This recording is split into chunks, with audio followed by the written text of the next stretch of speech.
Hello बच्चों, let's read our question and that is by looking at a plant externally can you tell whether a plant is C3 or C4 why and how।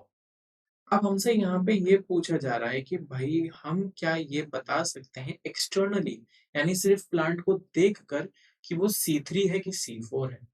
अगर हम ये बता सकते हैं तो कैसे या नहीं बता सकते हैं तो क्यों। तो फर्स्ट ऑफ ऑल अगर हम इस चीज का आंसर लिखें तो हम ये कह सकते हैं कि no we cannot answer that और हम यहाँ पे कह सकते हैं we can not say externally by looking at the plant कि वो C3 है कि वो C4 है।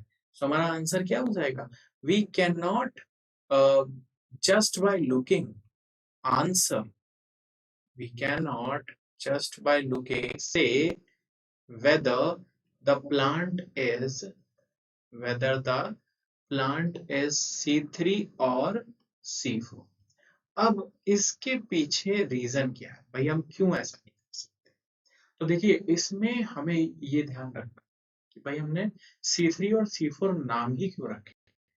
अगर इसे एक्सटर्नली देख सकते थे तो फिर ये नाम से क्या यहाँ पे मतलब होता है। तो जो C3 प्लांट्स है उसमें अगर बात करते हैं तो जो उसका CO2 एक्सेप्टर होता है जैसे इन दोनों केसेस में एक चीज कॉमन होगी वो है कि ये दोनों प्लांट CO2 को एक्सेप्ट कर रहे हैं लेकिन यहीं से इनका डिफरेंस स्टार्ट हो कि अगर हम C3 प्लांट्स की बात करें तो उनका जो CO2 एक्सेप्टर होगा वो राइबोलोस 16 बिस फॉस्फेट होगा। ये यहाँ पे जो है CO2 को एक्सेप्ट करता है और इनका जो फाइनल प्रोडक्ट होगा या हम जो कह सकते हैं फर्स्ट प्रोडक्ट होगा इसके बाद वो होगा फॉस्फोग्लिसरिक एसिड। क्या होगा फॉस्फोग्लिसरिक एसिड। और अगर हम यहाँ पे बात करें तो इनका जो CO2 एक्सेप्टर होगा वो फॉस्फोइनोइल पायरुवेट होगा। वो होगा फॉस्फोइनोल पायरुवेट और इसके बाद होगा क्या कि ये कन्वर्ट हो जाएगा ऑक्सैलो एसिटिक एसिड और फिर फर्दर ये दोनों जो प्रोडक्ट्स हैं केल्विन साइकिल में पार्टिसिपेट।